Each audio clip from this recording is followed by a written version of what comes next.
ನಮಸ್ಕಾರ ಸ್ನೇಹಿತರೆ, ಗುರುದೇವ ಅಕಾಡೆಮಿ ಧಾರವಾಡಕ್ಕೆ ತಮ್ಮೆಲ್ಲರಿಗೂ ಕೂಡ ಆಧಾರದ ಸ್ವಾಗತ. ಇವತ್ತಿನ ಒಂದು ತರಗತಿಯಲ್ಲಿ 2024ರ ನೂತನ ವರ್ಷಕ್ಕೆ ಸಂಬಂಧಿಸಿದ ಜನವರಿ ತಿಂಗಳಿನ ಪ್ರಮುಖ ಪ್ರಚಲಿತ ಘಟನೆಗಳನ್ನು ಅಧ್ಯಯನ ಮಾಡುವಂಥ ಪ್ರಯತ್ನ ಮಾಡೋಣ್ರಿ. ಆ ಜನವರಿ ತಿಂಗಳಲ್ಲಿ ನಡೆದಿರ್ತಕ್ಕಂಥ ಅನೇಕ ರೀತಿಯ ಪ್ರಚಲಿತ ಘಟನೆಗಳ ಮಾಹಿತಿ, ಅದರ ಜೊತೆಗೆ ಒಂದಿಷ್ಟು GK ಪಾಯಿಂಟ್ಗಳನ್ನು ಕೂಡ ಕಲಿಯುವಂಥ ಪ್ರಯತ್ನ ಮಾಡೋಣ್ರಿ. ಇದು ಪಾರ್ಟ್ 1 ಜನವರಿ ತಿಂಗಳಿಗೆ ಸಂಬಂಧಪಟ್ಟಂತೆ ಕರೆಂಟ್ ಇವೆಂಟ್ ಆಗಿರ್ತೈತಿ. ಹಾಗಾದ್ರೆ ನೇರವಾಗಿ ಸ್ಟಾರ್ಟ್ ಮಾಡಿಬಿಡಣ್ರಿ. ಫಸ್ಟ್ ಪ್ರಶ್ನೆ ಸರ್ ಅಂದ್ರಿಗೆನ ನೋಡಿ, ನೇರವಾಗಿರ್ತಕ್ಕಂಥದ್ದು ಬ್ರಿಕ್ಸ್ ಸದಸ್ಯತ್ವಕ್ಕೆ ಅರ್ಜೆಂಟೈನಾ ನಕಾರ ಅಂತೇಳಿ ಬಂದೈತ್ರಿ. ಬ್ರಿಕ್ಸ್ ಸದಸ್ಯತ್ವಕ್ಕೆ ಅರ್ಜೆಂಟೈನಾ ನಕಾರ ಅನ್ನುವಂಥದ್ದು ಈಗ ಪ್ರೆಸೆಂಟ್ ನಮಗ ಸುದ್ದಿಯಲ್ಲಿರ್ತಕ್ಕಂಥ ಸಂಘಟನೆ ಯಾವ್ದು ಸರ್ ಅಂದ್ರಿಗೆನ ಬ್ರಿಕ್ಸ್ ಅನ್ನುವಂಥ ಒಕ್ಕೂಟ. ಈ ಬ್ರಿಕ್ಸ್ ಅನ್ನುವಂಥ ಪರಿಕಲ್ಪನೆಗೆ ಸಂಬಂಧಿಸಿದಂತೆ ಇತ್ತೀಚೆಗೆ ಏನಂತ ಕೇಳಿದಾಗ ಹೊಸದಾಗಿ 6 ದೇಶಗಳು ಜಾಯಿನ್ ಆಕತ್ತೇವ್ರಿ. ಹೊಸದಾಗಿ 2024ರಲ್ಲಿ 6 ದೇಶಗಳು. ಈ 6 ದೇಶಗಳಲ್ಲಿ ಯಾವ ದೇಶ ಸೇರ್ಪಡೆ ಆಗಕ ಒಂದಿಷ್ಟು ಹಿಂಪಡೆದಂದ್ರಿಗೆನ ಅರ್ಜೆಂಟೈನಾ ಅನ್ನುವಂಥ ದೇಶ.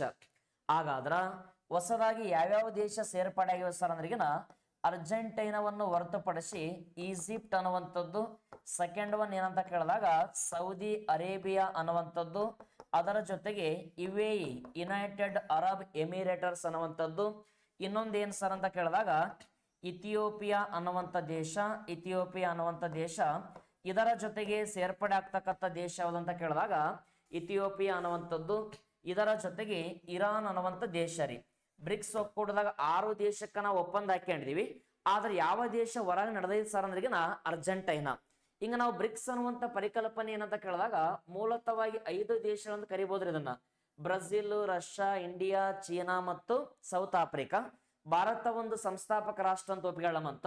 ಇದ್ರಾಗ ಅರ್ಜೆಂಟೈನಾ ದೇಶ ಭಾಗವಹಿಸಕ ಇವತ್ತು ಸೇರ್ಪಡೆ ಆಗದೇ ಇರತಕ್ಕಂಥದ್ದು. ಹಂಗಾಗಿ ನಮ್ಗೆ ಇದು ಕ್ಲಾರಿಟಿ ಸಿಗ್ತೈತಿ. ನೆಕ್ಸ್ಟ್ ನೋಡಿ, ಇಲ್ಲಿ ವಿಶ್ವ ಬ್ಯಾಂಕ್ ಮೀಸಲು ನಿಧಿ ಡಾಲರ್ ದುರ್ಬಲ ಸರ.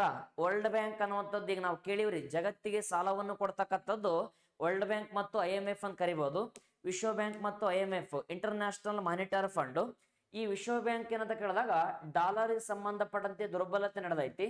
ಡಾಲರ್ ಅನ್ನುವಂಥದ್ದು ಏನಂದ್ರೆ ಅಮೆರಿಕ ದೇಶದ ಪ್ರಸ್ತುತ ಕರೆನ್ಸಿ ಅಂತ ಓದಿ ಕೇಳಬಹುದ್ರಿ. ಅಮೆರಿಕದ ಪ್ರಸ್ತುತ ಕರೆನ್ಸಿ ಆಗಿರ್ತಕ್ಕಂಥ ಆ ಡಾಲರ್ ಅನ್ನುವಂಥದ್ದು ಆ ಲೆಕ್ಕದಾಗ ಏನ್ ಸರ್ ಅಂತ ಕೇಳಿದಾಗ ಈಗ ಪ್ರೆಸೆಂಟ್ ನಡೆದೈತಿ ನಮ್ಮಲ್ಲಿ ಆ ಡಾಲರ್ ಅನ್ನುವಂಥದ್ದು ಕೂಡ ಕರಿಬಹುದ್ರಿ. ಇನ್ನು ಅದರ ಜೊತೆಗೆ ಬಹುವಲಯ ತಾಂತ್ರಿಕ ಮತ್ತು ಆರ್ಥಿಕ ಸಹಕಾರಕ್ಕಾಗಿ ಬಂಗಾಳ ಕೊಲ್ಲಿ ಉಪಕ್ರಮ. ಇದೇನ್ ಸರ್ ಅಂದ್ರಿಗೆನ ಈಗ ಸಿಂಪಲ್ ಆಗಿ ನಾವು ನೋಡ್ಬೇಕಂದ್ರಿಗೆನ ಬಿಮ್ಸ್ಟೇಕ್ ಅಂತೇಳಿ ಒಂದು ಒಕ್ಕೂಟ ಕೇಳಿವ್ರಿ. BIMSTEC Bihar Bengal initiative for multi sectoral technical and economic cooperation. ಈ ಒಂದು ಬಂಗಾಳ ಕೊಲ್ಲಿಯಲ್ಲಿರ್ತಕ್ಕಂಥ ಬಹುವಲಯ ತಾಂತ್ರಿಕ ಮತ್ತು ಆರ್ಥಿಕ ಸಹಕಾರ ಒಕ್ಕೂಟ ಕೂಡ ಸುದ್ದಿ ಆಗೈತಿ. ಇದರಲ್ಲಿ ಮೂಲತಃವಾಗಿ ಏನಂತ ಕೇಳಿದಾಗ 4 ದೇಶ ಇರ್ತಾವ್ರಿ.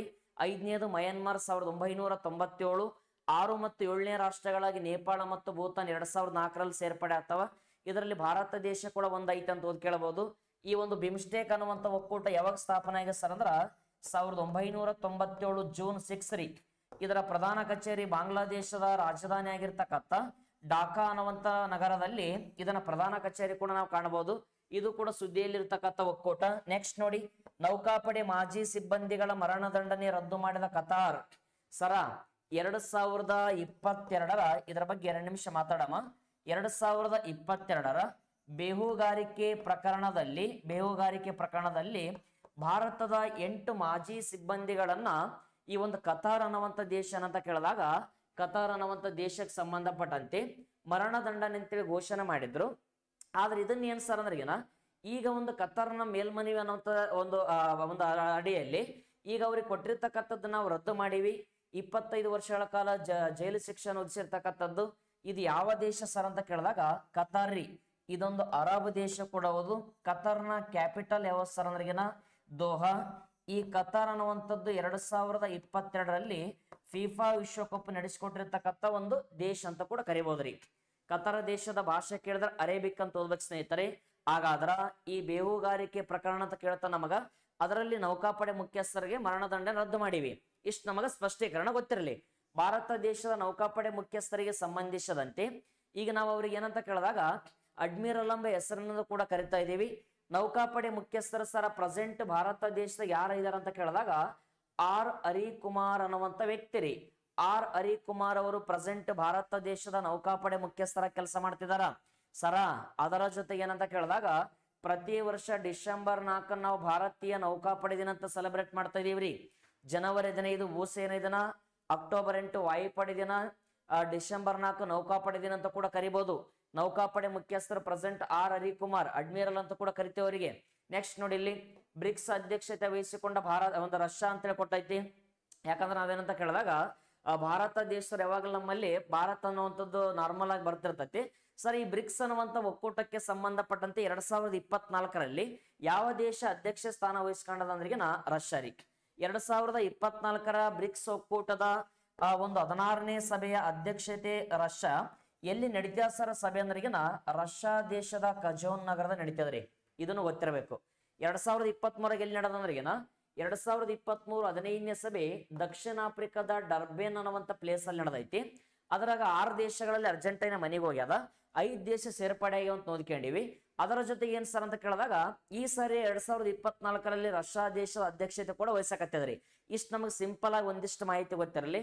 ನೆಕ್ಸ್ಟ್ ನೋಡಿ, ಇದಾದ ನಂತರ ಯುನೆಸ್ಕೋ ಪಾರಂಪರಿಕ ಸಮಾವೇಶದ ಅಧ್ಯಕ್ಷತೆ ವಹಿಸಲಿರುವ ಭಾರತ.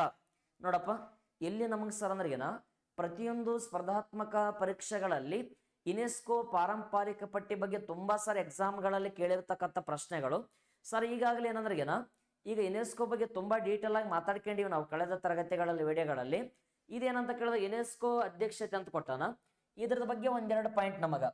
ಈ 2024ರಲ್ಲಿ ಯುನೆಸ್ಕೋ ಸಂಸ್ಥೆ ನಡೆಸ್ತಕ್ಕಂಥ 46ನೇ ವಿಶ್ವ ಪಾರಂಪರಿಕ ಸಭೆ ಯಾವ ದೇಶದಾಗ ನಡೀತದಂತ ಓದಿದ್ರಿಗಿನ ಅದು ಭಾರತ ದೇಶದ ರಾಜಧಾನಿ ಆಗಿರ್ತಕ್ಕಂಥ ನವದೆಹಲಿ. ಇದು ನಾವು ಮೊದಲನೇ ಬಾರಿ ನಮ್ಮ ದೇಶದಾಗ ಆತಿಥ್ಯ ವಹಿಸಕತ್ತದ್ರಿ. ಯುನೆಸ್ಕೋ ಅನ್ನುವಂಥ ಸಂಸ್ಥೆ 41ನೇ ತಾಣ ಶಾಂತಿನಿಕೇತನ್, 42 ಹೊಯ್ಸಳರ ದೇವಾಲಯಗಳಂತ ಕೂಡ ಗೊತ್ತಿರಲಿ. ಇದು 2024 ಭಾರತ.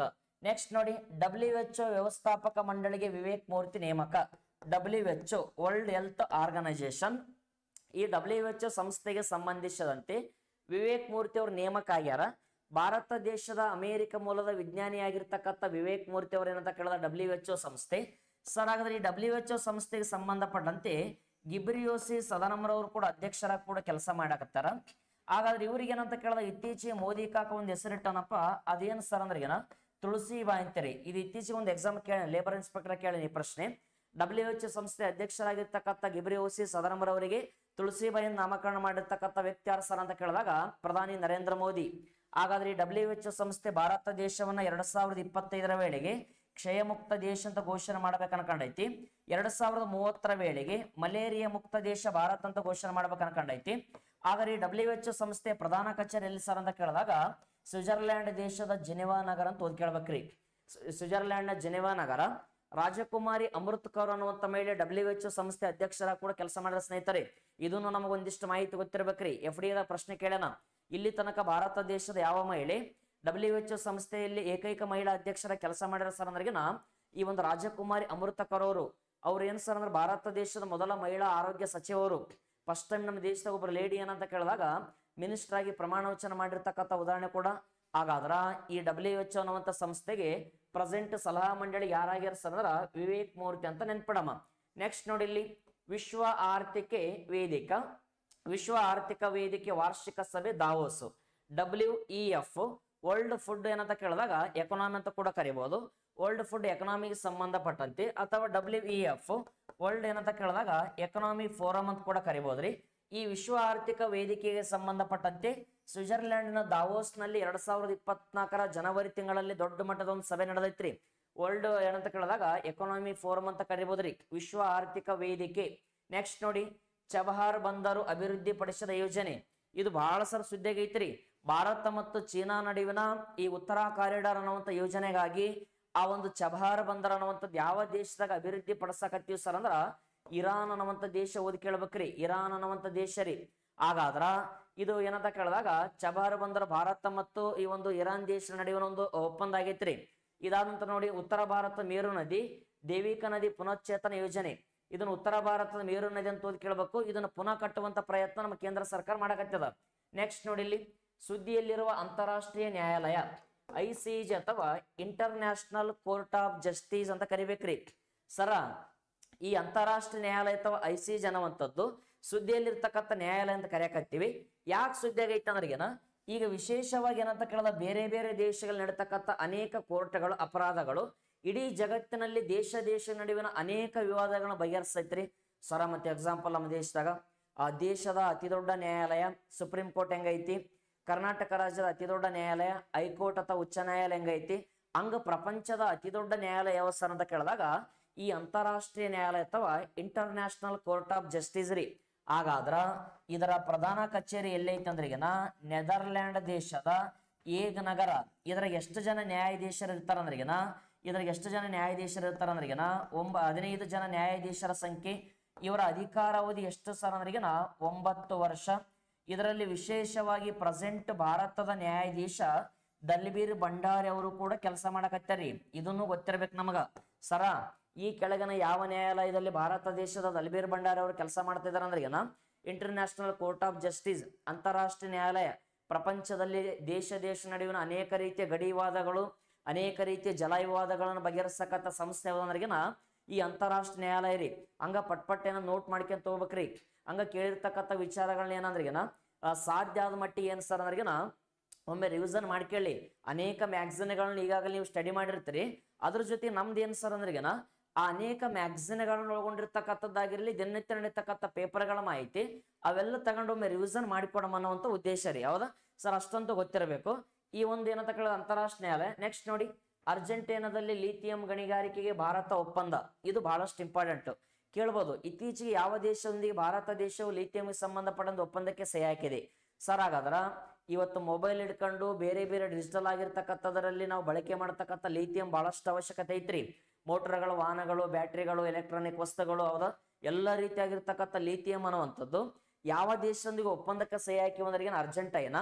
ಹಾಗಾದ್ರ ಈ ಲಿಥಿಯಂ ಅನ್ನುವಂಥದ್ದು ಅರ್ಜೆಂಟೈನಾದೊಂದಿಗೆ ಒಪ್ಪಂದಕ್ಕೆ ಸಹಿ ಹಾಕಿವಿ ಸರ್. ಏನಂತ ಕೇಳಿದಾಗ ಪ್ರಪಂಚದಲ್ಲಿ ಭಾರತ ದೇಶ ಅರ್ಜೆಂಟೈನಾದ ಕ್ಯಾಪಿಟಲ್ ಸಿಟಿ ಯಾವ್ದಂತ ಕೇಳಿದಾಗ ಬ್ಯೂನಾಸ್ ಐರಿಸ್ ಅಂತ ಓದಿ ಕೇಳ್ಬೇಕ್ರಿ. ಅರ್ಜೆಂಟೈನಾದ ರಾಜಧಾನಿ ಯಾವ ಸರ್ ಅಂದ್ರಿಗೆನ ಬ್ಯೂನಾಸ್ ಐರಿಸ್ ಅನ್ನುವಂಥದ್ದು. 2022 ಫಿಫಾ ವಿಶ್ವಕಪ್ ಗೆದ್ದಿರ್ತಕ್ಕಂಥ ದೇಶ ಕೂಡ ಅರ್ಜೆಂಟೈನಾ. ಫಿಫಾ ವಿಶ್ವಕಪ್ ಗೆದ್ದಿರ್ತಕ್ಕಂಥ ದೇಶ ಕೂಡ ಅರ್ಜೆಂಟೈನಾ. ಅರ್ಜೆಂಟೈನಾ ಇನ್ಕತಕ್ಕ 3 ಬಾರಿ ಗೆದ್ದೈತಿ. ಇದನ್ನು ಗೊತ್ತಿರ್ಬೇಕ್ರಿ. 1978, 1986, 2022 3 ಬಾರಿ ಚಾಂಪಿಯನ್ ಆಗಿರ್ತಕ್ಕಂಥ ದೇಶ ಸರ್ ಅಂದ್ರ ಅರ್ಜೆಂಟೈನಾ. ಫುಟ್ಬಾಲ್ ನ ಕ್ರೇಜ್ ಅನ್ನು ಹೊಂದಿರತಕ್ಕಂಥ ಲಿಯೋನೆಲ್ ಮೆಸ್ಸಿ ಅವರು ಕೂಡ ಅರ್ಜೆಂಟೈನ್ ದೇಶದವ್ರಿ. ಅರ್ಜೆಂಟೈನಾ ಅನ್ನುವಂಥದ್ದು ಏನಂತ ಕೇಳಿದಾಗ ನಮ್ಮ ದೇಶದೊಂದಿಗೆ ಈ ಒಂದು ಲಿಥಿಯಂಗೆ ಸಂಬಂಧಪಟ್ಟಂತೆ ನಾವು ಒಪ್ಪಂದಕ್ಕೆ ಸಹಿ ಆಗ್ತಕ್ಕಂಥ ಪ್ರಯತ್ನ ಮಾಡಿವಿ. ಇಷ್ಟು ನಮಗ ಕ್ಲಾರಿಟಿ ಇದರ ಬಗ್ಗೆ ಒಂದಿಷ್ಟು ಮಾಹಿತಿ. ನೆಕ್ಸ್ಟ್ ನೋಡಿ, ಇಲ್ಲಿ ವಿಶ್ವ ಆರ್ಥಿಕ ಸಮಾವೇಶ ಇದನ್ನ ಈಗಾಗಲೇ ಹೇಳಿಲ್ಲ 2024 ಅಂತೇಳಿ. ಇದನ್ನ ಏನಂತ ಕೇಳಿದ ದಾವೋಸ್ನಾಗ ಅಂತೇಳಿ. 19ನೇ ಅಲಿಪ್ತ ಚಳವಳಿ ಶೃಂಗಸಭೆ. ನೋಡಿ, ಅಲಿಪ್ತ ಚಳವಳಿ ಈಗ ನಾವೆಲ್ಲ ಬಹುತೇಕವಾಗಿ ಏನ್ ಸರ್ ಅಂದ್ರಿಗೆನ ಇದಕ್ಕೆ ಇನ್ನೊಂದ್ ಹೆಸರು ಏನಂತ ಕರಿತಾರಂದ್ರ ನ್ಯಾಮ್ ಅಂತ ಕರಿತಾರ್ರಿ. ನಾನ್ ಅಲಾಗ್ನೇಡ್ ಮೂವ್ಮೆಂಟ್. ಅಲಿಪ್ತ ನೀತಿಗೆ ಸಂಬಂಧಪಟ್ಟಂತೆ ಇಲ್ಲಿವರೆಗೆ 18 ಸಭೆಗಳು ಮುಗಿದೋಗ್ಯವ್ರಿ. ಈಗ 19ನೇ ಸಭೆ ಮಾಡ್ಬೇಕಂತ ಪ್ಲಾನ್ ಐತಿ.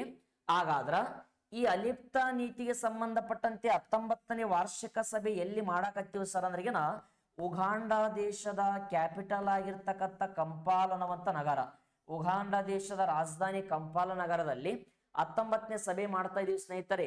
18ನೇ ಸಭೆ ಎಲ್ಲಿ ಆಗಿದೆ ಸರ್ ಅಂದ್ರಿಗೆನ ಅಜರ್ಬೈಜಾನ್ ದೇಶ ರೀ. ಅಜರ್ಬೈಜಾನ್ ದೇಶದ ಕ್ಯಾಪಿಟಲ್ ಆಗಿರ್ತಕ್ಕಂಥ ಬಾಕು ನಗರ. ಇದು 18ನೇ ಸಭೆ. ಈಗ ನಡೆಯಕತ್ತಿದ್ದ ಎಷ್ಟನೇದಂದ್ರ 19ನೇ ಸಭೆ. ಇಂಡಿಯಾದಾಗ ಎಷ್ಟು ಸಭೆಗಳು ನಡೆದವಂದ್ರ ಒಂದೇ ಸಭೆ, ಅದು ಭಾರತದ ರಾಜಧಾನಿ ನವದೆಹಲಿ. ಯಾವಾಗ ನಡೆದ ಸರ್? 7ನೇ ಸಭೆ 1983 ಇಂದಿರಾ ಗಾಂಧಿ ಅವರು ಪ್ರಧಾನಿ ಆದಾಗ. ಇದು KPSC ಪ್ರಶ್ನೆ ರೀ. ಅಲಿಪ್ತ ನೀತಿ ಒಕ್ಕೂಟದ್ದು ಭಾರತ ದೇಶದಲ್ಲಿ ಏಕೈಕ ಬಾರಿ ವಾರ್ಷಿಕ ಸಭೆ ನಡೆದೈತ್ರಿ. ಅದ್ ಎಷ್ಟನೇ ಸಭೆ ಅಂತೇಳಿ ಪ್ರಶ್ನೆ ಕೇಳಿರ್ತಕ್ಕಂಥ ಸ್ನೇಹಿತರೆ. ಅದ್ ಎಷ್ಟನೇ ಸಭೆ ಅಂತ ಕೇಳಿದಾಗ ಈ 7ನೇ ವಾರ್ಷಿಕ ಸಭೆ ಭಾರತ ದೇಶದ ರಾಜಧಾನಿ ನವದೆಹಲಿಯಲ್ಲಿ ಇಂದಿರಾ ಗಾಂಧಿ ಅವರು ಪ್ರಧಾನಮಂತ್ರಿ ಆಗಿರ್ತಕ್ಕಂಥ ಸಮಯದಾಗ.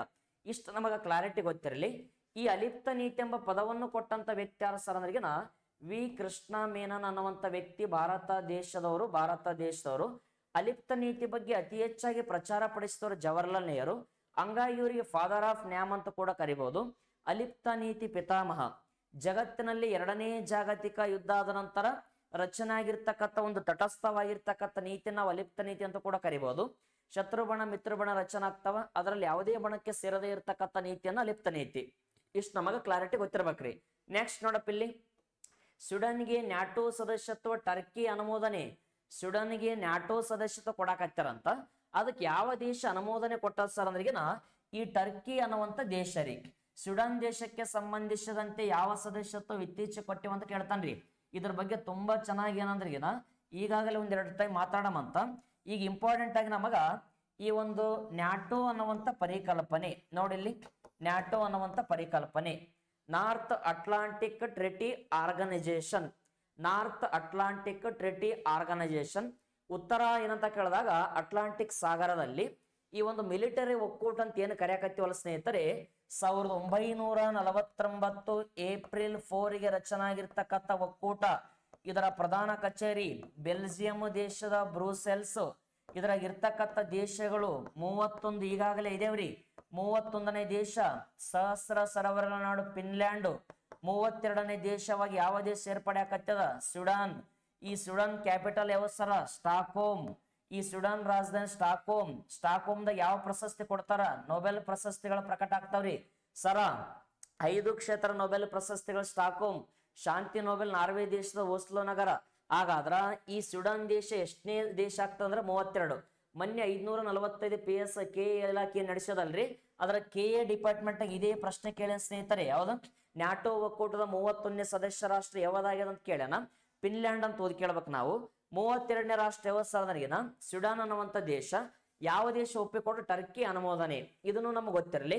ಈ ನ್ಯಾಟೋ ಅನ್ನುವಂತ ಒಕ್ಕೂಟಕ್ಕೆ ಸಂಬಂಧಿಸಿದಂತೆ ಉಕ್ರೇನ್ ಅನ್ನುವಂತ ದೇಶ ಎಲ್ರಿ, ಇದ್ರಾಗ ಆ ಉಕ್ರೇನ್ ಅನ್ನುವಂಥದ್ದು ಒಂದು ವೀಕ್ಷಕ ರಾಷ್ಟ್ರ ಅಂತ ಓದಿ ಕೇಳ್ಬೇಕ್ರಿ.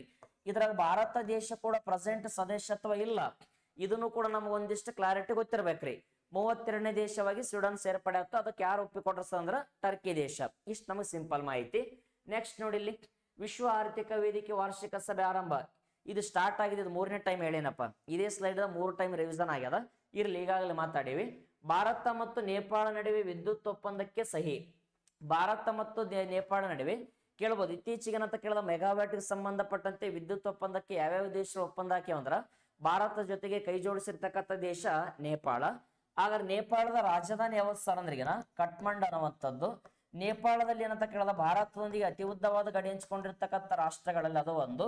ಎಷ್ಟೈತೆ ಸರ್ ಅಂದ್ರೆ 1752 ಕಿಲೋಮೀಟರ್. ಈ ಕಠ್ಮಂಡ್ನಲ್ಲಿ ಯಾವ ಒಕ್ಕೂಟದ ಕೇಂದ್ರ ಕಚೇರಿ ಐತೆ ಅಂದ್ರೆ ಸಾರ್ಕ್ ಅನ್ನುವಂಥದ್ದು. ಪ್ರಪಂಚದಲ್ಲಿ ಅಧಿಕ ಹಿಂದೂಗಳನ್ನ ಹೊಂದಿರತಕ್ಕಂಥ ದೇಶಗಳ ಪೈಕಿ ನೇಪಾಳ ಒಂದ್ರಿ, ಹೌದಾ? ಹಾಗಾದ್ರ ನೇಪಾಳದೊಂದಿಗೆ ನಾವು ಒಪ್ಪಂದಕ್ಕೆ ಸಹಿ ಆಗ್ತದೀವಿ. ರುಪಿ ಅನ್ನುವಂಥ ಕರೆನ್ಸಿ ಹೊಂದಿರತಕ್ಕಂಥದ್ದು ಸರ್. ಹಾಗಾದ್ರೆ ಇದ್ರ ಜೊತೆ ನೋಡಿ, ಶಾಂತಿಗಾಗಿ ಏಷ್ಯಾ ಬೌದ್ಧ ಸಮ್ಮೇಳನ. ಶಾಂತಿಗಾಗಿ ಏಷ್ಯಾ ಬೌದ್ಧ ಸಮ್ಮೇಳನ ಭಾರತ ದೇಶದ ಕ್ಯಾಪಿಟಲ್ ಆಗಿರ್ತಕ್ಕಂಥ ನವದೆಹಲಿ. ಏಷ್ಯಾ ಬೌದ್ಧ ಸಮ್ಮೇಳನ. ಏಷ್ಯಾ ಖಂಡದಾಗ ಎಷ್ಟು ದೇಶ ಬರ್ತಾವ್ರಿ? 48 ದೇಶಗಳಲ್ಲಿ ಭಾರತ ಒಂದು ಬಲಿಷ್ಠ ರಾಷ್ಟ್ರ ಅಂತ ಓದಿ ಕೇಳ್ಬೇಕ್ರಿ. ಹಾಗಾದ್ರ ಶಾಂತಿಗಾಗಿ ಬೌದ್ಧ ಸಮ್ಮೇಳನ. ಗೌತಮ್ ಬುದ್ಧ ಅನ್ನುವಂಥ ವ್ಯಕ್ತಿ ಕೇಳಿ, ಸಿದ್ಧಾರ್ಥ ಅನ್ನುವಂಥ ವ್ಯಕ್ತಿ ಬೌದ್ಧ ಧರ್ಮವನ್ನು ಕಟ್ಟಿರ್ತಕ್ಕಂಥ ವ್ಯಕ್ತಿ, ಹೌದಾ? ಅವ್ರಿಗೇನಂತ ಕೇಳಿದ ನಾವು ಏಷ್ಯಾದ ಬೆಳಕಂತ ಕೂಡ ಕರಿತೀವಿ, ಲೈಟ್ ಆಫ್ ಏಷ್ಯಾ ಅಂತ ಕೂಡ ಕರಿತೀವ್ರಿ. ಹಂಗೇನ್ಸ ಅಂದ್ರ ಏಷ್ಯನ್ ಬೌದ್ಧ ಸಮ್ಮೇಳನ ಕೂಡ ನಡೆದೈತಿ. ಇನ್ನು ಭ್ರಷ್ಟಾಚಾರ ಸೂಚ್ಯಾಂಕ ಬಿಡುಗಡೆ ಏನಂದ್ರಿಗಿನ ಟ್ರಾರೆನ್ಸ್ ಅನ್ನುವಂಥ ಸಂಸ್ಥೆಯವರು ಈ ಭ್ರಷ್ಟಾಚಾರ ಸೂಚ್ಯಾಂಕವನ್ನು ಬಿಡುಗಡೆಗೊಳಿಸ್ಯಾರ ಮೊನ್ನೆ. ಇದರಲ್ಲಿ ಭಾರತ 180 ದೇಶಗಳು ಪರಿಗಣಂತ ಅದಾರ. ಇದರ ಭಾರತ ದೇಶ ಎಷ್ಟನೇ ಪ್ಲೇಸ್ಮೆಂಟ್ ನಾಗ ಐತಿ ಸರ್ ಅಂದ್ರಿಗಿನ 93ನೇ ಸ್ಥಾನದಾಗ ಭಾರತ ಐತ್ರಿ. ಇದು ಇಂಪಾರ್ಟೆಂಟ್ ನಮಗ.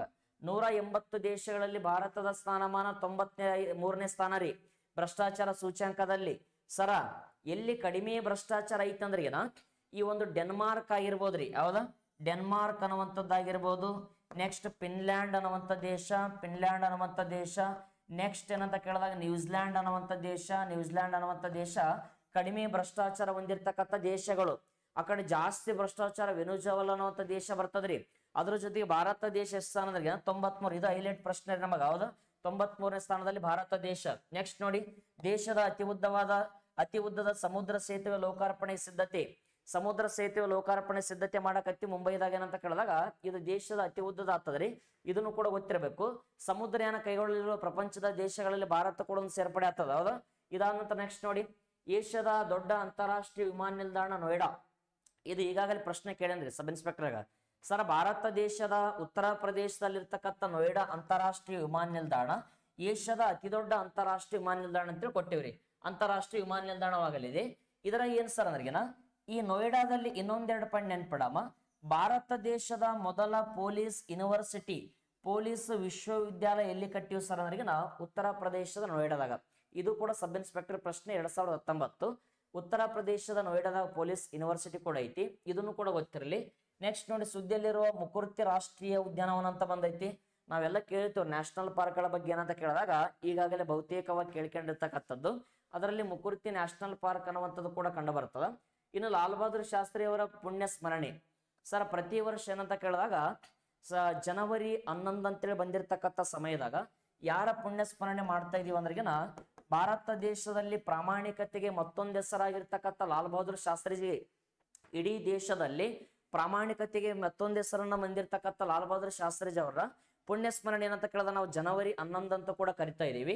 ಈ ಜನವರಿ 11 ಕೂಡ ಏನಂತ ಕೇಳಿದಾಗ ಸರ್ ಇವ್ರು ಯಾವಾಗ ನಿಧನ ಆಗ್ತಾರಂದ್ರ 1966 ಜನವರಿ 11, 1966 ಜನವರಿ 10 ತಾಸ್ಕೆಂಟ್ ಒಪ್ಪಂದ, ಭಾರತ ಮತ್ತು ಪಾಕಿಸ್ತಾನ ನಡುವೆ ತಾಸ್ಕೆಂಟ್ ಒಪ್ಪಂದ. ಯಾವ ದೇಶದ ಮಧ್ಯಸ್ಥಿಕೆ? ರಷ್ಯಾ ದೇಶ. ರಷ್ಯಾದ ಯಾವ ವ್ಯಕ್ತಿಯ ಮಧ್ಯಸ್ಥಿಕೆ ಅಂದ್ರ ಅಲೆಕ್ಸಿ ಕೋಶಿಜಿನ್ ಅನ್ನುವಂತ ವ್ಯಕ್ತಿ ರೀ. ಅಲೆಕ್ಸಿ ಕೋಶಿಜಿನ್ ಅವರ ಮಧ್ಯಸ್ಥಿಕೆಯಲ್ಲಿ ಭಾರತ ಮತ್ತು ಏನಂತ ಕೇಳಿದಾಗ ಈ ಪಾಕಿಸ್ತಾನ ನಡುವೆ ತಾಸ್ಕೆಂಟ್ ಒಪ್ಪಂದ. ತಾಸ್ಕೆಂಟ್ ಒಪ್ಪಂದಕ್ಕೆ ಸಹಿ ಹಾಕಿರ್ತಕ್ಕಂಥ ನಮ್ಮ ದೇಶದ ಪ್ರಧಾನಿ ಲಾಲ್ ಬಹದ್ದೂರ್ ಶಾಸ್ತ್ರಿಜಿ ಅವರು, ಪಾಕಿಸ್ತಾನ ಪ್ರಧಾನಿ ಮೊಹಮ್ಮದ್ ಐಬ್ ಖಾನ್ ಅವರು. ಈ ತಾಸ್ಕೆಂಟ್ ಅನ್ನುವಂಥ ಪ್ಲೇಸ್ ಪ್ರೆಸೆಂಟ್ ಪ್ರಪಂಚದಲ್ಲಿ ಯಾವ ದೇಶದ ರಾಜಧಾನಿ ಅಂತ ಕೇಳ್ತಾನ ಸ್ನೇಹಿತರೆ?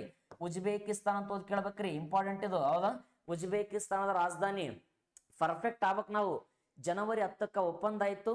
ಇವತ್ತಿ ಕೂಡ ಶಾಸ್ತ್ರೀಜಿ ಅವರ ಸಾವು ನಿಗೂಢವಾಗಿರ್ತಕ್ಕಂಥ ಪರಿಸ್ಥಿತಿ ನಮ್ಮ ದೇಶದ ಕಾಣ್ತಾ ಇದೀವಿ. ಆದ್ರ ಎಲ್ಲ ಒಂದು ಕಡೆ ಏನ್ ಸರ್ ಅಂದ್ರಿಗೆನ ಭಾರತ ಅನ್ನುವಂಥ ದೇಶದಲ್ಲಿ ಒಂದು ಏನಂತ ಕೇಳ ತನ್ನ ಸಾಲವನ್ನು ತಾನೇ ತೀರಿಸಲಾಗದೆ ನಿಧನ ಹೊಂದಿದ ಈ ದೇಶದ ಏಕೈಕ ಪ್ರಧಾನಿ, ಅದರಲ್ಲಿ ಲಾಲ್ ಬಹದ್ದೂರ್ ಶಾಸ್ತ್ರಿಜಿ ಅವರು ಅನ್ನುವಂಥದ್ದು ಕೂಡ ತಪ್ಪಾಗಲಿ ಸ್ನೇಹಿತರೆ. ಅದರಲ್ಲಿ ಏನಂತ ಕೇಳ ಜೈ ಜವಾನ್ ಜೈ ಕಿಸಾನ್ ಅನ್ನುವಂಥ ಹೇಳಿಕೆ, ಇವ್ರ ಹೆಸರಿನಾಗ ಉತ್ತರ ಪ್ರದೇಶದ ವಾರಾಣಸಿಯಲ್ಲಿ ಇಂಟರ್ನ್ಯಾಷನಲ್ ಏರ್ಪೋರ್ಟ್ಗಳಾಗಿರ್ಬೋದು. ಮರಣೋತ್ತರವಾಗಿ ಭಾರತ ರತ್ನ ಪಡೆದಿರ್ತಕ್ಕಂಥ ಮೊದಲ ವ್ಯಕ್ತಿನೇ ಲಾಲ್ ಬಹದ್ದೂರ್ ಶಾಸ್ತ್ರಿಜಿ ಅವರು. ನಾವು ಜನವರಿ 11 ಪುಣ್ಯ ಸ್ಮರಣೆ, ಅಕ್ಟೋಬರ್ 2 ಅವರ ಜನ್ಮದಿನ ಅಂತ ಮಾಡ್ತಾ ಇದೀವಿ. ಎಷ್ಟೋ ಜನ ಭಾರತ ಅನ್ನುವಂಥ ದೇಶದಲ್ಲಿ ಅಕ್ಟೋಬರ್ 2 ಅಂತ ಬಂದಿರತಕ್ಕಂಥ ಸಮಯದಾಗ ನಾವು ಗಾಂಧಿ ಜಯಂತಿ ಅಂತ ಓದ್ತಾ ಇದೀವಿ. ಕರೆ ಅದ್ರ ಜೊತೆಗೆ ಮಹಾನ್ ವ್ಯಕ್ತಿ ಜನ್ಮದಿನ ಕೂಡ ಹೋದ್ರಿ. ಅವರ ಯಾರು ಸರ್ ಅಂದ್ರಿಗೆನ ಲಾಲ್ ಬಹದ್ದೂರ್ ಶಾಸ್ತ್ರಿಜಿ ಅವರು. ಇವತ್ತಿ ಕೂಡ ಭಾರತ ದೇಶದ ಇತಿಹಾಸದ ಪುಟಗಳಲ್ಲಿ ನಾವು ಬೆರಳಿಕೆಯಲ್ಲಿ ಪ್ರಧಾನಿಗಳು ನೆನ್ಪಡ್ತಾ ಇದೀವಿ. ಅದರಲ್ಲಿ ಅಗ್ರಸ್ಥಾನ ಯಾರು ಸರ್ ನಮ್ಮ ದೇಶದಾಗ ಅಂತ ಕೇಳಿದಾಗ ಶಾಸ್ತ್ರಿಜಿ ಅವರು ಅಂದ್ರೂ ಕೂಡ ತಪ್ಪಾಗ್ಲಿಕ್ಕಿಲ್ಲ. ಇವ್ರಿಗೆ ನಾವು ಮರಣೋತ್ತರವಾಗಿ ಯಾವ ವರ್ಷದಾಗ ಭಾರತ ರತ್ನ ಕೊಟ್ಟಿವಿ ಸರ್ ಅಂದ್ರೆ 1966 ರೀ. ಫಸ್ಟ್ ಟೈಮ್ ಇಂಡಿಯಾದೊಳಗೆ ಮರಣೋತ್ತರ ಭಾರತ ರತ್ನ ಪಡೆದಾರ. ಈಗ ರೀಸೆಂಟ್ ಆಗಿ ಕರ್ಪೂರಿ ಠಾಕೂರ್ ಅವರಿಗೆ, ಮಾಜಿ ಮುಖ್ಯಮಂತ್ರಿಗಳು ಬಿಹಾರ್, ಅವರಿಗೆ ಮರಣೋತ್ತರವಾಗಿ ಆಗ್ಯದ. ಕೃಷಿ ವಿಜ್ಞಾನಿ MS ಸ್ವಾಮಿನಾಥನ್ ಅವ್ರಿಗೆ ಕೂಡ ಮರಣೋತ್ತರ ಆಗ್ಯದ. ಭಾರತ ರತ್ನ ಬಗ್ಗೆ ತುಂಬಾ ಚೆನ್ನಾಗಿ ಒಂದು ಕ್ಲಾಸ್ ಡಿಫ್ರೆಂಟ್ ಆಗಿ ಮಾಡಮ್ರಿ. ಅದ್ರ ಬಗ್ಗೆ ಈಗ 53 ಜನ ಸಾಧಕರಾಗ್ಯಾರ. 48 ಜನ ಸಾಧಕರಿದ್ರು. 49ನವರು ಕರ್ಪೂರಿ ಠಾಕೂರ್ ಅವರು, 50ನವರು ಮಾಜಿ ಉಪ ಪ್ರಧಾನಿ LK ಅಡ್ವಾಣಿ ಅನ್ನುವಂಥ ವ್ಯಕ್ತಿ, ಬಿಜೆಪಿಯ ಭೀಷ್ಮ ಅಂತ ಕೂಡ ಕರೀತಾರೆ ಇವರಿಗೆ. 51ನೇ ವ್ಯಕ್ತಿ ಏನಂತ ಕೇಳಿದಾಗ ಮಾಜಿ ಪ್ರಧಾನಿ PV ನರಸಿಂಹರಾವ್ ಅವರು. 52 ಏನಂತ ಕೇಳಿದಾಗ ಭಾರತದ ರೈತರ ಚಾಂಪಿಯನ್ ಆಗಿರ್ತಕ್ಕಂಥ ಚೌಧರಿ ಚರಣ್ ಸಿಂಗ್ ಅವರು. 53ನೇ ಪ್ರಶಸ್ತಿ ಕೃಷಿ ವಿಜ್ಞಾನಿ MS ಸ್ವಾಮಿನಾಥನ್. ಅದ್ರ ಬಗ್ಗೆ ತುಂಬಾ ಡೀಟೇಲ್ ಆಗಿ ಮಾತಾಡೋಣ ಸ್ನೇಹಿತರೆ. ನೆಕ್ಸ್ಟ್ ನೋಡಿ, ಇಲ್ಲಿ 2023ನೇ ಸಾಲಿನ ಸ್ವಚ್ಛ ಸರ್ವೇಕ್ಷಣಾ ಸಮೀಕ್ಷೆ 2023 ಇತ್ತೀಚೆಗೆ ಬಿಡುಗಡೆ ಆಗ್ಯದ. ಹಾಗಾದ್ರೆ ಯಾವ್ಯಾವ ನಗರಗಳ ಸ್ವಚ್ಛ ಸರ್ವೇಕ್ಷಣದಾಗ ಇದಾವ ಸರ್? ಫಸ್ಟ್ ನಮಗ ಈ ಮಧ್ಯಪ್ರದೇಶದ ಇಂದೋರ್ ಪ್ಲಸ್ ಗುಜರಾತ್ನ ಸುರಾತ್, ಇಷ್ಟು ನಮಗ್ ಗೊತ್ತಿರಲಿ. ಯಾವ ಸ್ವಚ್ಛ ನಗರಗಳು ಸರ್ ಅಂದ್ರ ಮಧ್ಯಪ್ರದೇಶದ ಇಂದೋರ್ ಮತ್ತು ಸುರಾತ್, ಇವೆರಡು ಸ್ವಚ್ಛ ನಗರಗಳ ಪಟ್ಟಿ. ಮಧ್ಯಪ್ರದೇಶ್ ಮತ್ತು GJ ಅಂದ್ರೆ ಗುಜರಾತ್. ಆದ್ರೆ ಭಾರತದ ಅತ್ಯಂತ ಸ್ವಚ್ಛ ರಾಜ್ಯ ಕೇಳಿದ್ರ ಮಹಾರಾಷ್ಟ್ರ. ಸತತ 7 ಬಾರಿಗೆ ಇಂದೋರ್ ಅನ್ನುವಂತ ನಗರ ಭಾರತದ ಸ್ವಚ್ಛ ನಗರವಾಗಿ ಹೊರಹೊಮ್ಮಿದೆ ಸ್ನೇಹಿತರೆ. ಇದನ್ನು FD ಪ್ರಶ್ನೆ ಕೇಳ್ಯಾನ. ಭಾರತ ದೇಶದಲ್ಲಿ ಕಂಟಿನ್ಯೂಸ್ ಆಗಿ ಸ್ವಚ್ಛ ನಗರಗಳ ಪಟ್ಟಿಯಲ್ಲಿ ಪ್ರಥಮ ಸ್ಥಾನದಲ್ಲಿರ್ತಕ್ಕಂಥದ್ದು ಇಂದೋರು. ಇನ್ನು ಸುರಾತ್ ಈಗ ಗುಜರಾತ್ ಸೇರ್ಪಡೆ ಆಗ್ಯದ. ಸುರಾತ್ ಯಾವ ನದಿ ಮೇಲೆ ಐತೆ ಅಂತ ಕೇಳಿದ್ರ ತಪತಿ ನದಿ. ತಪತಿ ನದಿನ ಏನಂತ ಕರಿತಾರ ಸರ್ ಅಂದ್ರಿಗೆನ ಭಾರತದಲ್ಲಿ ಸೂರ್ಯನ ಮಗಳು ಎಂದು ಕರೆಯಲ್ಪಡ್ತಕ್ಕಂಥ ನದಿ. ಏನಂತ ಕೇಳಿದಾಗ ಸೂರ್ಯನ ಮಗಳು, ಸೂರ್ಯನ ಮಗಳು ಎಂದು ಕರೆಯಲ್ಪಡ್ತಕ್ಕಂಥದ್ದು ತಪತಿ ನದಿ ಅಂತ ಕೂಡ ಕರಿಬಹುದ್ರಿ ಸರ್. ಅದರ ಜೊತೆಗೆ ಏನಂತ ಕೇಳಿದ ರೇಖಾಂಶಕ್ಕೆ ಹತ್ತಿರದಲ್ಲಿರ್ತಕ್ಕಂಥ ನಗರ ಕೂಡ ಈ ಒಂದು ಸುರಾತ್ ರೀ. ಮೊನ್ನೆ DR ಎಕ್ಸಾಮ್ ದ ಪ್ರಶ್ನೆ ಕೇಳಿದ್ ನೋಡಿ, ಇದೆ ಯಾವ್ದು ಸರ್? ಅದಾದ ನಂತರ ಈ ಮಹಾರಾಷ್ಟ್ರ. ಕರ್ನಾಟಕ ರಾಜ್ಯದ ಯಾವಾದ್ರ ಐದೇವಿಲ್ಲ ಸರ್ ಅಂದ್ರ ಒಂದ್ ಐತ್ರಪ್ಪ, ನಮ್ಮದು ಇರ್ತೈತಿ. ಯಾವ್ದ ಎಲ್ಲ ಕಡೆ ಒಂದಿಷ್ಟು ಏನಂತ ಕೇಳ ನಾವು ಸ್ಥಾನಮಾನ ಪಡೆದೀವಿ. ಈಗ 23ನೇ ಸ್ಥಾನದಾಗ ನಮ್ಗೆ ಮೈಸೂರು ಐತ್ರಿ. ಇದಕ್ಕಿಂತ ಬಿಫೋರ್ ಎಷ್ಟನೇ ಸ್ಥಾನದಾಗ ಇತ್ತು ಸರ್ ಮೈಸೂರು ಅಂದ್ರ 8ನೇ ಪ್ಲೇಸ್ಮೆಂಟ್ ಇತ್ರಿ. ಈ ಸರ್ 23ಕ್ಕೆ ಹೋಗಿವಿ, ನೆಕ್ಸ್ಟ್ ಸರ್ 50ಕ್ಕೆ ಹೋಗ್ತೀವಪ್ಪ. ಹೌದಾ? ಹಂಗ್ ನಡೆದವ. ಮತ್ತೆ ಏನ್ ಮಾಡತ್ತೀವಿ? ನಮ್ ತಿಪ್ಪಲ್ ನಮ್ಮ ನಡೆದಾವ, ಅಲ್ಲಿ ತಿಪ್ಪಲ್ ಅವ್ರು ನಡೆದಾವ. ಕರ್ನಾಟಕ ರಾಜ್ಯದ ಮೈಸೂರು ಅನ್ನುವಂಥ ಜಿಲ್ಲೆ 23ನೇ ಸ್ಥಾನದಾಗ ಐತ್ರಿ. ಇನ್ನು ಪ್ರಥಮ ಸ್ಥಾನದಾಗ ಕೂಡ ಗೊತ್ತಾದು ಸ್ವಚ್ಛ ಸರ್ವೇಕ್ಷಣಾ ವರದಿ ಕೂಡ ಬಿಡುಗಡೆ ಆಗ್ಯದ. ಇದ್ರ ಬಗ್ಗೆ 101% ಮುಂಬರ್ತಕ್ಕಂಥ ಎಕ್ಸಾಮ್ಗಳಲ್ಲಿ ಕೇಳ್ತಾನ. ಯಾವ್ದು? ಹಂಗಾಗಿ ದಿ ಬೆಸ್ಟ್ ಪರ್ಫೆಕ್ಟ್ ಆಗಮಂತ. ನೆಕ್ಸ್ಟ್ ನೋಡಿ, MG ನರೇಗಾ ಯೋಜನೆಯಲ್ಲಿ ತಾಂತ್ರಿಕ ಆವಿಷ್ಕಾರ ಅಳವಡಿಕೆ. MG ನರೇಗಾ ಅನ್ನುವಂಥ ಯೋಜನೆ ಸರ 2006 ಫೆಬ್ರವರಿ 2ಕ್ಕೆ ಚಾಲ್ತಿ ಆಗಿರ್ತಕ್ಕಂಥ ಆಂಧ್ರ ಪ್ರದೇಶದ ಅನಂತಪುರದಲ್ಲಿ ಈ MG ನರೇಗಾ ಯೋಜನೆ ಬಂತ್ರಿ. ಕರ್ನಾಟಕ ರಾಜ್ಯ ಎಷ್ಟು ವೇತನ ಕೊಡಕತ್ತದ ಅಂದ್ರ 316 ರೂಪಾಯಿ. ಇದರಲ್ಲಿ ಕೇಂದ್ರದ ಪಾಲು 7 ರೂಪಾಯಿ ಐತಿ. ಹರಿಯಾಣ ಹೈಯೆಸ್ಟ್ ವೇತನ ಕೊಡ್ತೈತಿ 357. ಗಾಂಧೀಜಿಯವರ 140ನೇ ಜಯಂತಿ ಅಂಗವಾಗಿ 2009ರಲ್ಲಿ ಯೋಜನೆಗೆ MG ನರೇಗಾ ಅಂತ ಇಟ್ಟಿವಿ. ಇಷ್ಟು ನಮಗೆ ಸ್ಪಷ್ಟೀಕರಣ ಗೊತ್ತಿರ್ಬೇಕ್ರಿ. ಯಾವ್ದ? MG ನರೇಗಾ ಯೋಜನೆ ಅಂತ ಕೂಡ ಕರಿಬೋದ್ರಿ. ಹಂಗೇನ್ ಸರ್ ಅಂತ ಕೇಳಿದಾಗ ಗಾಂಧೀಜಿಯವರ ನೆನಪಿಗೆ ಕೂಡ ಮಾಡಿರ್ತಕ್ಕಂಥದ್ದು ಸರ್. ಇದರ ಜೊತೆಗೆ ನಮ್ಮಲ್ಲಿ ವಿಶೇಷವಾಗಿ ಈ ಒಂದು ಅಟಲ್ ಸೇತುವೆ ಅನ್ನುವಂಥ ಸೇತು ಲೋಕಾರ್ಪಣೆ ಆಗ್ಯದ. ಅಟಲ್ ಸೇತು ಅನ್ನುವಂಥದ್ದು ಆ ಒಂದು ಮುಂಬೈ ಅನ್ನುವಂಥ ನಗರಕ್ಕೆ ಸಂಬಂಧಪಟ್ಟಂತೆ ನವಿ ಮುಂಬೈ ಭಾಗದಲ್ಲಿ ಅಟಲ್ ಸೇತುವೆ ಕೂಡ ಒಂದು ಲೋಕಾರ್ಪಣೆ ಮಾಡ್ತಾ ಇದೀವಿ. ಅತಿ ಉದ್ದವಾದ ಅಟಲ್ ಸೇತುವೆ ಅಂತ ಕೂಡ ಕರಿತೀವಿ. ಇನ್ನೊಂದು ಆಪರೇಷನ್ ಸರ್ವಶಕ್ತಿ. ಈ ಒಂದೇನಂತ ಕೇಳಿದಾಗ ಜಮ್ಮು ಕಾಶ್ಮೀರದಲ್ಲಿ ನಡೀತಕ್ಕಂಥ ಭಯೋತ್ಪಾದಕರನ್ನ ಸದೆ ಬಡಿಯಲು ಇಂತವು ಕೇಳಬಹುದ್ರಿ. ಭಯೋತ್ಪಾದಕರನ್ನ ಸದೆ ಬಡಿಯಲು ಇತ್ತೀಚೆಗೆ ಭಾರತ ದೇಶ ಯಾವ ಕಾರ್ಯಾಚರಣೆ ಕೈಗೊಂಡದ ಸರ್ ಅಂದ್ರೆ ಆಪರೇಷನ್ ಸರ್ವಶಕ್ತಿ ಸುದ್ದಿಯಲ್ಲಿರ್ತಕ್ಕಂಥ ಕಾರ್ಯಾಚರಣೆ. ಇದು ರಿಲೇಟೆಡ್ ಒಂದು 4 ಪಾಯಿಂಟ್ ನೆನ್ಪಿಡಮ್ಮ. ನೋಡಿ ಇಲ್ಲಿ, ಆಪರೇಷನ್ ಸರ್ವಶಕ್ತಿ ಕಾರ್ಯಾಚರಣೆ ಕೇಂದ್ರಾಡಳಿತ ಪ್ರದೇಶವಾಗಿರ್ತಕ್ಕಂಥ ಜಮ್ಮು ಕಾಶ್ಮೀರ. ನೆಕ್ಸ್ಟ್ ಸರ ಆಪರೇಷನ್ ದೇವಿ ಶಕ್ತಿ ಅನ್ನುವಂಥ ಕಾರ್ಯಾಚರಣೆ ಯಾವ ದೇಶದ ಪರವಾಗಿ ಕೈಗೊಂಡಿದೀವಿ ಅಂದ್ರ ಅಫ್ಘಾನಿಸ್ತಾನದಲ್ಲಿರ್ತಕ್ಕಂಥ ಅನೇಕ ವ್ಯಕ್ತಿಗಳ ರಕ್ಷಣೆ. ಆಪರೇಷನ್ ದೋಸ್ತ್ ಅನ್ನುವಂಥ ಕಾರ್ಯಾಚರಣೆ ಯಾವ ದೇಶ ಸರ್ ಅಂದ್ರ ಟರ್ಕಿ ಅನ್ನುವಂಥ ದೇಶದಲ್ಲಿರ್ತಕ್ಕಂಥ ಅನೇಕ ಭಾರತೀಯರ ರಕ್ಷಣೆ. ಆಪರೇಷನ್ ಕಾವೇರಿ ಅನ್ನುವಂಥ ಕಾರ್ಯಾಚರಣೆ ಸುಡಾನ್ ದೇಶದಲ್ಲಿರ್ತಕ್ಕಂಥ ಅನೇಕ ಭಾರತೀಯರನ್ನ ರಕ್ಷಣೆ. ಆಪರೇಷನ್ ಕಾವೇರಿ ಒಂದು ನದಿ ಹೆಸರು, ಕರ್ನಾಟಕದ ಜೀವ ನದಿ. ಏನು ಬಿಟ್ರು ಕಾವೇರಿ ಬಿಡಂಗಿಲ್ಲ ಅಂತ ನಮ್ಮ ಟೈಟಲ್ ಇದೆಯಪ್ಪ. ಇದು ಮೊದಲಿಂದ ನೋಡ್ಕೊಂಡ್ ಬಂದಿವಿ, ಈಗ ಅಲ್ಲ. ಹೌದಾ? ಆಪರೇಷನ್ ಕಾವೇರಿ. ಇನ್ನು ಆಪರೇಷನ್ ಏನಂತ ಕೇಳಿದಾಗ ಗಂಗಾ ಅನ್ನುವಂಥದ್ದು ರಷ್ಯಾ ವರ್ಸಸ್ ಉಕ್ರೇನದಲ್ಲಿ ಸಿಲುಕಿಕೊಂಡಿರ್ತಕ್ಕಂಥ ಅನೇಕ ಭಾರತೀಯ ವಿದ್ಯಾರ್ಥಿಗಳನ್ನ ಭಾರತಕ್ಕೆ ಕರೆತರಲು ಕೈಗೊಂಡ ಕಾರ್ಯಾಚರಣೆ ಸರ್. ನೆಕ್ಸ್ಟ್ ಆಪರೇಷನ್ ಗಂಗಾ ಮುಗಿತ್ರಿ. ಆಪರೇಷನ್ ಅಜಯ್ ಅನ್ನುವಂಥ ಕಾರ್ಯಾಚರಣೆ ಇತ್ತೀಚೆಗೆ ಸಬ್ ಇನ್ಸ್ಪೆಕ್ಟರ್ ಪ್ರಶ್ನೆ ಕೇಳಿದ್ದ. ಇಸ್ರೇಲ್ ಮತ್ತು ಹಮಾಸ್ ನಡುವೆ ನಡೆದಿರ್ತಕ್ಕಂಥ ಕದನದಲ್ಲಿ ಯುದ್ಧದಲ್ಲಿ ಏನಂತ ಕೇಳಿದಾಗ ಅನೇಕ ಭಾರತೀಯರ ರಕ್ಷಣೆಗಾಗಿ ಆಪರೇಷನ್ ಅಜಯ್ ಅನ್ನುವಂಥ ಕಾರ್ಯಾಚರಣೆ ಕೂಡ ಮಾಡಿವಿ. ಇವೆಲ್ಲವೂ ಕೂಡ ರೀಸೆಂಟ್ ಆಗಿ ನಡೆದಂತ ಪ್ರಮುಖ ಕಾರ್ಯಾಚರಣೆಗಳ ಸ್ನೇಹಿತರೆ. ಇದರ ಬಗ್ಗೆ ನಮಗೆ ಮಾಹಿತಿ ಗೊತ್ತಿರ್ಬೇಕ್ರಿ.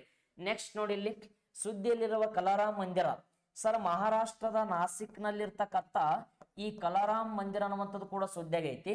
ಮೊನ್ನೆ ತಾನೇ ನಾವು ಅಯೋಧ್ಯೆ ರಾಮ ಮಂದಿರ ಹೆಂಗ ಲೋಕಾರ್ಪಣೆ ಮಾಡಿವಲ್ಲ, ಹಂಗೇನು ಸರ್ ಅಂದ್ರೆ ಲೋಕಾರ್ಪಣೆ ಮಾಡಿರ್ತಕ್ಕ ಸಮಯದಾಗ ಈ ಕಲಾರಾಮ್ ಮಂದಿರ 1792ರಲ್ಲಿ ಕಟ್ಟಿರ್ತಕ್ಕಂಥ ಕಲಾರಾಮ್ ಅನ್ನುವಂಥ ಮಂದಿರಕ್ಕೆ ಸಂಬಂಧಪಟ್ಟಂತೆ ನರೇಂದ್ರ ಮೋದಿಜಿಯವರು ಕೂಡ ಮೊನ್ನೆ ಭೇಟಿಯಾಗಿ ಬಂದಿರತಕ್ಕಂಥ ಉದಾಹರಣೆ. ಇದೆಲ್ಲಿ ಕಂಡು ಬರುತ್ತೆ ಸರ್? ಮಹಾರಾಷ್ಟ್ರದ ನಾಸಿಕ್ ಅಂತ ಗೊತ್ತಿರಬೇಕ್ರಿ. ನೆಕ್ಸ್ಟ್ ನೋಡಿ, ಸಿಮ್ಲಾ ಅಭಿವೃದ್ಧಿ ಯೋಜನೆ 2041 ಅನುಮೋದನೆ ಸರ್. ಸಿಮ್ಲಾ ಅಭಿವೃದ್ಧಿ ಯೋಜನೆ ಹಿಮಾಚಲ ಪ್ರದೇಶದ ರಾಜಧಾನಿ ಆಗಿರ್ತಕ್ಕಂಥ ಸಿಮ್ಲಾ ಅನ್ನುವಂಥ ಡೆವಲಪ್ಮೆಂಟ್ ಪ್ರೋಗ್ರಾಮು 2041 ಅನುಮೋದನೆ ಹಾಕೊಂಡು ಇದನ್ನ ಮಾಡ್ತಾ ಇದೀವಿ ಸ್ನೇಹಿತರೆ. ಇನ್ನು ಇದನ್ನ ಏನಂತ ಕೇಳಿದಾಗ ಅಯೋಧ್ಯೆಯ ರಾಮ ಮಂದಿರ ಲೋಕಾರ್ಪಣೆ. ಇದರ ಬಗ್ಗೆ ಅಂತ ನಮಗೆ ಈಗಾಗಲೇ ತುಂಬಾ ಸರಿ ಅನೇಕ ಸೋಷಿಯಲ್ ಮೀಡಿಯಾಗಳಾಗಿರ್ಬೋದು ಬೇರೆ ಬೇರೆ ಕಡೆ ಓದ್ಕೊಂಡಿರ್ತೀವಿ. ಅಯೋಧ್ಯೆಯ ರಾಮ ಮಂದಿರ, ಅಯೋಧ್ಯೆ ನಗರ ಫಸ್ಟ್ ನಮಗೆ ಯಾವ ನದಿ ಮೇಲೆ ಐತಿ ಸರ್ ಅಂದ್ರಿಗೆನ ಸರಾಯು ನದಿ. ಅಯೋಧ್ಯೆ ಅನ್ನುವಂಥದ್ದು ಯಾವ ನದಿ ಮೇಲೆ ಐತಿ ಸರ್ ಅಂದ್ರಿಗೆನ ಈ ಸರಾಯು ನದಿ ಅನ್ನುವಂಥದ್ದು ನದಿ ಮ್ಯಾಗ ಐತ್ರಿ. ಇದ್ರ ಬಗ್ಗೆ ಆಫ್ಲೈನ್ ದಾಗ ಏನಂತ ಕೇಳಿದಾಗ ಈಗಾಗಲೇ ನಾವು ಒಂದು ಕ್ಲಾಸ್ ಕೊಡಿದ್ರೆ ಸಪರೇಟ್ ಆಗಿ ಜನವರಿ 22ರಂದು ಮಾಡಿಕೊಂಡಿರ್ತಕ್ಕಂಥದ್ದು. ಇದನ್ನ ಸರ ಅಯೋಧ್ಯೆಯ ರಾಮ ಮಂದಿರ ಅನ್ನುವಂಥ ಪರಿಕಲ್ಪನೆ 5 ನಿಮಿಷ ಮಾತಾಡಮಂತ ಪಟ್ಟನಂಗ ನೋಡಿ. ಇಲ್ಲಿ ಅಯೋಧ್ಯೆ ಯಾವ ನದಿ ಮ್ಯಾಗ ಐತಿ ಸರ? ಸರಾಯು. ಅಯೋಧ್ಯೆ ಅಂದ್ರೆ ಏನ್ ಹೇಳ್ತದ? ವಿಜಯದ ಸಂಕೇತ ಅಂತ ಹೇಳ್ತದ್ರಿ. ಅದರ ಜೊತೆಗೆ ಅಯೋಧ್ಯೆಯ ಮೊದಲ ಹೆಸರು ಏನೈತಿ? ಫೈಜಾಬಾದ್ ಐತಿ. ಈ ಫೈಜಾಬಾದ್ ಅನ್ನ ಏನಂತ ಕೇಳಿದಾಗ ಅಯೋಧ್ಯೆ ಅಂತ ಮಾಡೀವಿ. ಫೈಜಾಬಾದ್ ನಲ್ಲಿ 1992 ಡಿಸೆಂಬರ್ 6 ಬಾಬರಿ ಮಸೀದ್ ದುರಂತ ನಡೆದೈತಿ. ಈ ಬಾಬರಿ ಮಸೀದ್ ದುರಂತ ನಡೆದಿರ್ತಕ್ಕಂಥ ಪ್ಲೇಸ್ಮೆಂಟ್ ಶ್ರೀರಾಮಚಂದ್ರನ ಜನ್ಮಸ್ಥಳ ಅಂತ ಕೂಡ ಓದ್ತಾ ಇದೀವಿ. ಆ ಶ್ರೀರಾಮಚಂದ್ರನ ಜನ್ಮಸ್ಥಳ ಆಗಿರ್ತಕ್ಕಂಥ 500 ವರ್ಷಗಳ ಇತಿಹಾಸಕ್ಕೆ ತೆರೆಯನ್ನು ಕಂಡಿರ್ತಕ್ಕಂಥದ್ದು ಭಾರತ ದೇಶ. ಭಾರತ ದೇಶದ ಪ್ರಧಾನಿ PV ನರಸಿಂಹರಾವ್ ಅವಧಿಯಲ್ಲಿ ಆಗಿರ್ತಕ್ಕಂಥ ಬಾಬರಿ ಮಸೀದ್ ದುರಂತ ಅನ್ನುವಂಥದ್ದು. ಹಾಗಾದ್ರೆ ಏನಂತ ಕೇಳಿದಾಗ ಇವಾಗ ಸರ ಇದು ತೀರ್ಪನ್ನು ಕೊಟ್ಟಂತ ಸುಪ್ರೀಂ ಕೋರ್ಟ್ ನ ಮುಖ್ಯ ನ್ಯಾಯಾಧೀಶ ರಂಜನ್ ಗೊಗೊಯ್ ಅನ್ನುವಂಥವ್ರಿ. ಅಸ್ಸಾಂ ರಾಜ್ಯದ ವ್ಯಕ್ತಿ 46ನೇ ಮುಖ್ಯ ನ್ಯಾಯಾಧೀಶನಾಗಿರ್ತಕ್ಕಂಥ ರಂಜನ್ ಗೊಗೊಯ್ ಅವರು 2019 ನವೆಂಬರ್ 9 ಒಂದು ತೀರ್ಪು ಕೊಡ್ತಾರ್ರಿ. ಭಾರತ ದೇಶದ ಪರವಾಗಿರ್ತಕ್ಕಂಥ ಅಯೋಧ್ಯೆ ಶ್ರೀರಾಮಚಂದ್ರನ ಜನ್ಮಸ್ಥಳ ಅಂತ ಕೂಡ ಹೇಳ್ತಾ ಇದೀವಿ.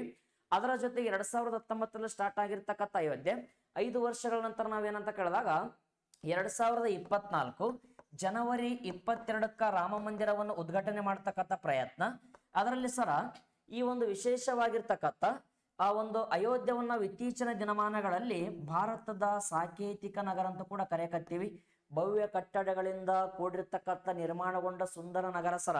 ಭಾರತ ದೇಶದಲ್ಲಿ ಶ್ರೀರಾಮಚಂದ್ರನ ಜನ್ಮಸ್ಥಳ ಆಗಿರ್ತಕ್ಕಂಥ ಅಯೋಧ್ಯೆ ಅನ್ನುವಂಥದ್ದು ಭವ್ಯ ಕಟ್ಟಡಗಳಿಂದ ಸುಂದರವಾಗಿರ್ತಕ್ಕಂಥ ನಗರ ಅಂತ ಕೂಡ ಕರಿತಾ ಇದ್ದೀವಿ. ಈ ಅಯೋಧ್ಯೆ 70 ಎಕರೆ ಏನಂತ ಕೇಳಿದಾಗ ನಾವು ವಿಸ್ತೀರ್ಣದಲ್ಲಿ 70% ಹಸಿರೀಕರಣದಿಂದ ನಾವು ನಿರ್ಮಾಣ ಮಾಡ್ಕೊಂಡಿವಿ.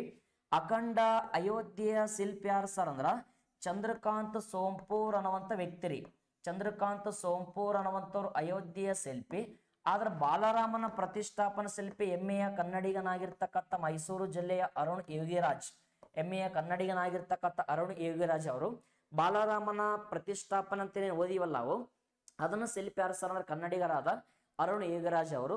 ಚಂದ್ರಕಾಂತ್ ಸೋಂಪೂರ್ ಅಖಂಡ ಅಯೋಧ್ಯೆಯ ರಾಮ ಮಂದಿರಕ್ಕೆ ಸಂಬಂಧಪಟ್ಟಂತ ಒಬ್ಬ ಅಖಂಡ ಶಿಲ್ಪಿ ಅಂತ ಕೂಡ ಕರಿಬಹುದ್ರಿ ಸರ್. ಅದರ ಜೊತೆಗೆ ಏನಂತ ಕೇಳಿದಾಗ ಈ ಅಯೋಧ್ಯೆಯ ಲೋಕಾರ್ಪಣೆಗೆ ಸಂಬಂಧಪಟ್ಟಂತೆ ಇದರಲ್ಲಿ ಆನೆಸ್ಟ್ ಆಗಿ ನಾವು ಕೊಡುಗೆ ಯಾರು ಸರ್ ಅಂದ್ರೆ LK ಅಡ್ವಾಣಿ ಅವ್ರದ್ದಾಗಿರ್ಬೋದು. ಆಧುನಿಕ ಭಾರತದ ಚಾಣಕ್ಯನಾಗಿರ್ತಕ್ಕಂಥ PV ನರಸಿಂಹರಾವ್ ಅನ್ನುವಂಥ ವ್ಯಕ್ತಿ ನಾವು ಮರೆಯಲೇಬಾರದು. ಇದರಲ್ಲಿ ಬಹುತೇಕವಾಗಿ ಪಾತ್ರ ವಹಿಸ್ಯಾರ. ಆ ಬಾಬರಿ ಮಸೀದ್ ದುರಂತ ನಡೆದಂತ ಸಮಯದಲ್ಲಿ ಉತ್ತರ ಪ್ರದೇಶದ ಮುಖ್ಯಮಂತ್ರಿ ಕಲ್ಯಾಣ್ ಸಿಂಗ್ ಅವರು ಇದ್ರು ಅನ್ನುವಂಥದ್ದು. ಹಂಗೇನು ಸರ್ ಅಂತ ಕೇಳಿದಾಗ ಹಿಂಗೆಲ್ಲ ಘಟನೆಗಳು ನಮ್ಮ ದೇಶದ ನಡೆದಿರ್ತಕ್ಕಂಥ ಇತಿಹಾಸ. ಹಿಂಗ ನಾವು ಅಯೋಧ್ಯೆಗೆ ಸಂಬಂಧಪಟ್ಟಂತೆ ಆ ತೀರ್ಪು ಕೂಡ ಪ್ರಕಟ ಆಗ್ಯದ. ಇದನ್ನ ಯಾವ ಶೈಲಿಯಲ್ಲಿ ಕಟ್ಟಿವಿ ಸರ್ ಅಂತ ಕೇಳಿದ್ರ ನಾಗರ ಶೈಲಿ. ನಾಗರ ಶೈಲಿ ಯಾಕಡೆ ಕಂಡು ಬರ್ತದೆ ಸರ್ ಅಂದ್ರ ಉತ್ತರ ಭಾರತದ ಶೈಲಿಗಳಲ್ಲಿ ಕಂಡು ಬರ್ತದೆ ನಾಗರ ಶೈಲಿ. ನಾಗರ ಶೈಲಿ, ದ್ರಾವಿಡ ಶೈಲಿ, ವೇಸರ ಶೈಲಿ. ದ್ರಾವಿಡ ದಕ್ಷಿಣ ಭಾರತ, ವೇಸರ ಶೈಲಿ ಎರಡೂ ಮಿಶ್ರಿತವಾಗಿರ್ತಕ್ಕಂಥದ್ದು ವೇಸರ ಶೈಲಿ. ಇದನ್ನ ಉತ್ತರ ಭಾರತದಲ್ಲಿ ನಾಗರ ಶೈಲಿಯಲ್ಲಿ ಕೂಡ ಕಟ್ಟಲಾಗಿರ್ತಕ್ಕಂಥ ರಾಮ ಮಂದಿರ ಅನ್ನುವಂಥ ಪರಿಕಲ್ಪನೆ. ಅದರ ಜೊತೆಗೆ ಏನು ಸರ್ ಅಂತ ಕೇಳಿದಾಗ ಇದರಲ್ಲಿ ವಿಶೇಷವಾಗಿ ಇದರ ಬಗ್ಗೆ ತುಂಬಾ ಡೀಟೇಲ್ ಆಗಿ ಇನ್ನೊಂದು ಕ್ಲಾಸ್ನ ಕೂಡ ಮಾತಾಡೋಮಂತ. ಇಷ್ಟು ನಮಗ ಒಂದಿಷ್ಟು ಮಾಹಿತಿ ಏನು ಸರ್ ಅಂತ ಕೇಳಿದಾಗ ಈ ಜನವರಿ ತಿಂಗಳಲ್ಲಿ ಆಗಿರ್ತಕ್ಕಂಥ ಪ್ರಮುಖ ಪ್ರಚಲಿತ ಘಟನೆಗಳು, ಅದರ ಹಿನ್ನೆಲೆ ಆಗಿರ್ತಕ್ಕಂಥ ಒಂದಿಷ್ಟು ಸ್ಟ್ಯಾಂಡರ್ಡ್ GK ರೀ.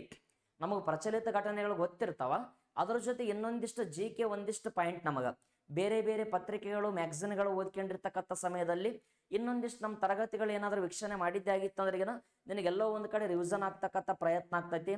ನಮ್ಮಲ್ಲಿರ್ತಕ್ಕಂಥ ಒಂದಿಷ್ಟು ಏನಂತ ಕೇಳಿದಾಗ ಈ ಜ್ಞಾನವನ್ನು ಅನ್ಸ್ತಕ್ಕಂಥ ಪ್ರಯತ್ನ ಮಾಡೋಣ ಸ್ನೇಹಿತರೆ. ತಾವೆಲ್ಲರೂ ಕೂಡ ಇದೇ ಮೊದಲ ಬಾರಿಗೆ ಗುರುದೇವ academy IAS KS and banking academy YouTube channel ಮೊದಲನೇ ಬಾರಿಗೆ ನೋಡ್ತಾ ಇದ್ದೀರಂದ್ರ ಸಬ್ಸ್ಕ್ರೈಬ್ ಮಾಡಿಕೊಳ್ಳಿ. ಹಾಗೆ ಪಕ್ಕದಲ್ಲಿರ್ತಕ್ಕಂಥ ಬೆಲ್ ಬಟನ್ ಒಮ್ಮೆ ಕ್ಲಿಕ್ ಮಾಡಿ. ಆ ಕ್ಲಿಕ್ ಮಾಡಿದ್ದಾಗಿತ್ತು ನಾವು ಆಗ್ತಕ್ಕಂಥ ಪ್ರತಿಯೊಂದು ವಿಡಿಯೋಗಳು ನಿಮಗೆ ದೊರಕತಕ್ಕಂಥ ಪ್ರಯತ್ನ. ನಮ್ಮ ಮನವಿ ಏನ್ ಸರ್ ಅಂದ್ರ ನಮ್ಮ ವಿಡಿಯೋಗಳಿಗೆ ಸಾಧ್ಯ ಆಗಿತ್ತು ಅಂದ್ರ ಒಂದು ಲೈಕ್ ಅಂತೂ ಕೊಡೋದು ಮರಿಬೇಡ್ರಿ. ಯಾವ್ದ ಒಂದು ಲೈಕ್ ಅಂತೂ ನಿಮ್ಮಿಂದ ನಿರೀಕ್ಷೆ ಅನ್ನುವಂಥದ್ದು ತುಂಬಾ ಇದೆ. ಹಂಗಾಗಿ ಏನು ಸ್ನೇಹಿತರೆ, ಇಷ್ಟೆಲ್ಲ ಜನವರಿ ತಿಂಗಳನ್ನ ಪಾರ್ಟ್ 1 ಪ್ರಚಲಿತ ಘಟನೆಗಳು. ಇನ್ನು ಮುಂದೆ ಏನಂತ ಕೇಳಿದಾಗ ಲೈವ್ ಬರ್ತಕ್ಕಂಥ ಪ್ರಯತ್ನ ಮಾಡೋಣ್ರಿ. ಅದಕ್ಕೆ ತಮ್ಮ ಸಹಕಾರ ಕೂಡ ಏನಂತ ಕೇಳಿ ನಿರಂತರವಾಗಿ ಹೀಗೆ ಇರಲಿ. ತಮ್ಮೆಲ್ಲರಿಗೂ ಕೂಡ ಮತ್ತೊಮ್ಮೆ ಮಗದೊಮ್ಮೆ ಧನ್ಯವಾದಗಳು. ನಮಸ್ಕಾರ.